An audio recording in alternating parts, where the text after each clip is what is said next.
What's going on, everybody? This is dkdynamite, and this morning we're going to be talking about all 14 Season 2 DLC weapons and how it may just be one of the craziest updates that we've ever seen for everybody's arsenal. Definitely stay tuned. But before we jump into that, just want to let you know that if you want to stay up to date with all things Season 2, consider dropping a like and hitting that subscribe button because there is so much that's going to be covered as of later this week. Tomorrow is the 24-hour mark before the start of our second season, so definitely expect at least one more blog post, probably detailing a little bit more about cosmetics, the battle pass, and some upcoming bundles for those out there that are interested. Also want to say thank you for all the support on the recent episode of the Bombshell podcast. Obviously I streamed it yesterday on Saturday because this past Friday was fairly busy with the Zombies gameplay trailer for DLC 2 The Tomb. If you guys are wondering if there's going to be an intro cinematic cutscene for Zombies, not really sure about that, not too confident in it unless they drop it tomorrow after battle pass marketing or even before. Either way, I'll keep you guys in the loop if something does end up getting released. I certainly want to see one for the Tomb, but moving on to our DLC weapons, let's start off with our battle pass unlocks. So we first up have a new light machine gun called the Fung 82. Excuse that I mispronounced that in a recent video, but this is an LMG that I believe is going to be very close to what we saw with the Stoner back in Black Ops Cold War, and the Stoner was initially in Black Ops 1 well over a decade ago, but this is going to be a weapon that you unlock on page 3 of the battle pass as the HVT, but there'll be a blueprint for this weapon on page 10. So if you have a bunch of tier skips and you also have maybe a page skip from Black Cell, then maybe consider going ahead and skipping to a page that features a really cool animated blueprint or something that you guys really want to unlock. But this weapon will come with 48 levels to grind, 5 magazines with the initial mag size being 30 rounds with plenty of other attachment options too. So this is a fully auto LMG with a very slow fire rate but great damage and handling, as they wrote in the recent blog. But it was also confirmed that the weapon features a reliable 3 to 4 shot elimination out to 50 meters with moderate upward recoil that can be mitigated with controlled burst, as well as several gunsmith attachments offering improved vertical recoil control. Always cool to see a new LMG that sometimes becomes the meta in Warzone, and I'm sure this is also going to be fun to use in just about any other game mode on top of that. Apart from this weapon, we also have the Cypher 091 available on page 8 of the battle pass as the HVT. There'll be a blueprint you can earn for this on page 11 of the pass, so it's pretty cool how early you're actually going to get your hands on some of these DLC weapons, depending on how many tier skips you have, of course. But we got some gameplay of this new rifle from the recent gameplay trailer for The Tomb. You get a couple of shots of the iron sight and just how it may shoot.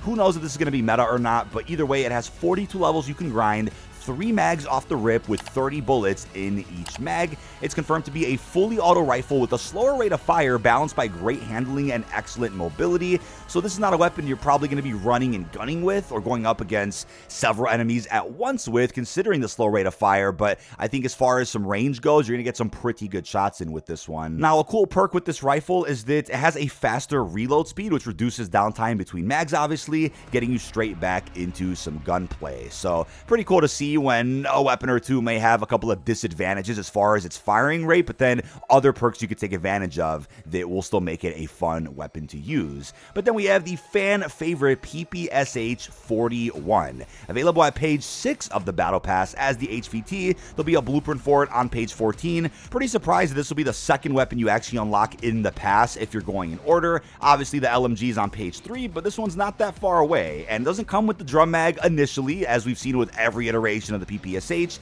That's an attachment you have to unlock, but this will come with 35 levels to grind through, 4 magazines, and 32 rounds off its initial mag. It's going to be a fully auto SMG, as we've all been accustomed to, with a very fast fire rate and impressive damage, yet has high recoil. So that's going to be the trade-off with the PPSH. It is considered to have moderate handling, and I get it if they would have added the iconic MP40. That weapon has much better range than the PPSH, but this weapon is a crazy heavy hitter, especially when you're up close against enemies. Now, they're aware that with the fast fire rate means you'll probably run out of ammo relatively quickly, so they've also recommended in the blog to run the extended mag, the assault pack field upgrade, or scavenger to ensure that you can continue on in your streak. Now, I'm surprised to see there's 3 DLC weapons in the battle pass. Typically, they only drop around 2 and then save the rest for some events and the mid-season update, but We're getting 3 on day 1 this Tuesday, which is great to see, but there's only one other ranged weapon that is apparently coming in Season 2, and that is the TR2 Marksman Rifle, aka the classic FAL, a weapon that we saw in Black Ops 1 and 2. It was even in Modern Warfare 2019, an absolute blast, especially in zombies, but this is going to be an event reward for February the 13th. The Shadow Hunt Challenge event is going to feature an unlock for this new weapon, and it's going to feature 39 levels in total, 3 magazines off the rip with 20 bullets in the initial mag size. Of course, a semi-auto marksman rifle with a great rate of fire and a respectable handling,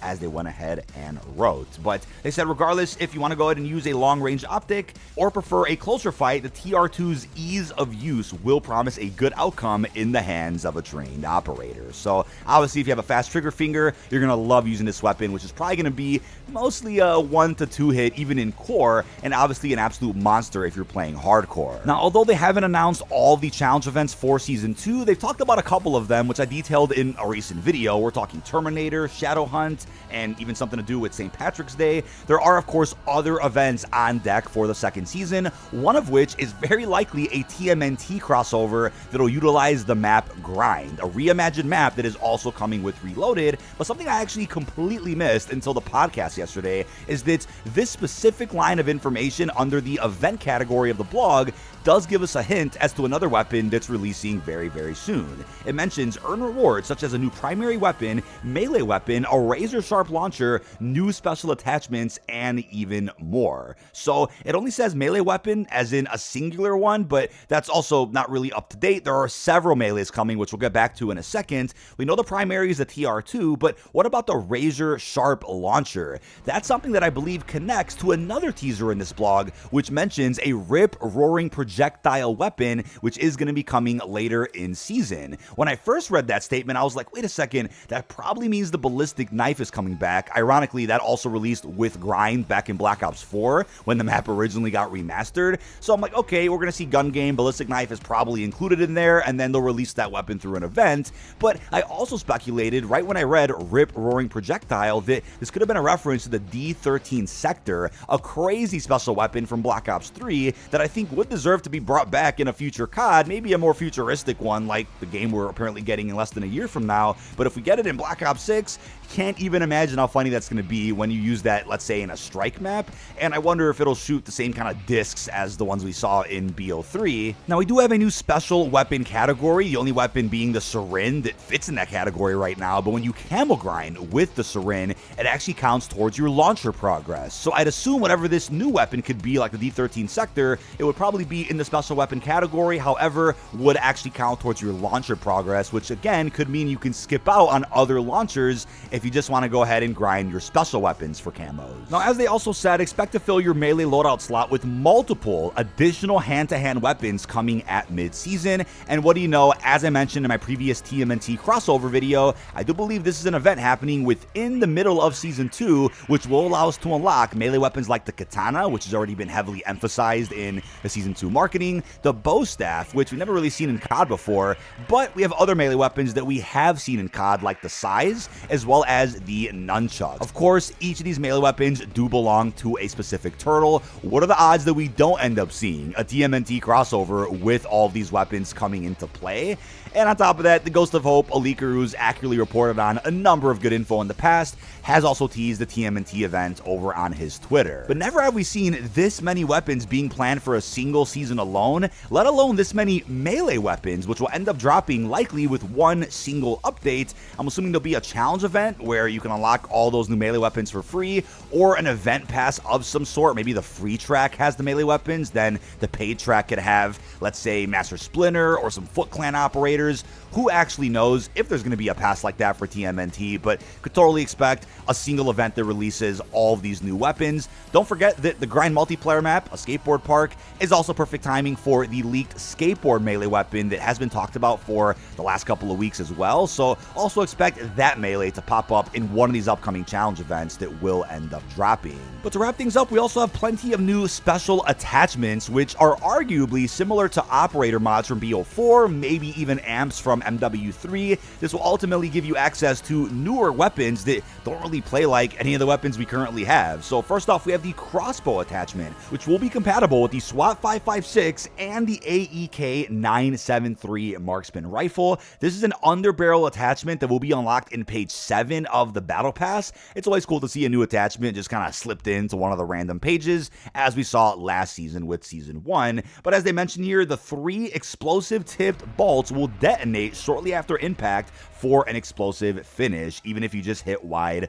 of the mark. So similar to that explosive crossbow that we've seen in a game like Black Ops 1 Zombies, or even other games out there that have offered the explosive crossbow tip. Now this isn't the same thing at all, but I just get reminded of the NX Shadowclaw, considering how mobile it was to use that back in BO3. This obviously won't be the same type of weapon through this attachment, but still will be as crazy and sneaky as I think the NX Shadowclaw was way back when. Now during the launch window, we have 2 more special attachments. The first one being a full auto mod for the AEK 9.73 marksman. It's going to be a fire mod attachment unlocked in the Terminator event, which begins on February the 6th. And as they also mentioned, this will change the marksman rifle to give it a steady upward kick, and you can press slightly downward through sustained fire to stay on target. But we then have the binary trigger, which will also be an event reward for the Tonto 22 SMG. I believe it'll be a part of the Shadow Hunt event, which begins on around February the 13th. And this will allow you to fire the Tonto in a specialized semi-auto function that fires a bullet when the trigger is pulled and when it's released for rapid fire capabilities. Will block barrel and underbarrel attachments though. Then lastly, we have the belt fed attachment coming mid-season, connected to another challenge event, and this reminds me clearly of the Cordite operator mod, which also came with belt feed. And what this has been referred to as is 3 attachments for LMGs, and it will be in the magazine category. You can add an extreme amount of ammo that's continuously fed to the weapon through sustained fire. The weapon may overheat, so allow it to cool off now and then before resuming your barrage of damage. Really cool to think about some futuristic weaponry already being added into this game. Can't even imagine what they're doing with next year's content. But that is about it. This has been dkdynamite. Leave our thoughts down below in the comment section. What are your thoughts on all Season 2 DLC weapons releasing within Black Ops 6 and Warzone? This is easily the largest amount of weapons we've ever seen added in a single season alone for premium COD. Unless I'm missing something, there's a lot to look forward to here within the beginning and middle of our season. Really hope you enjoyed, and peace out, everybody.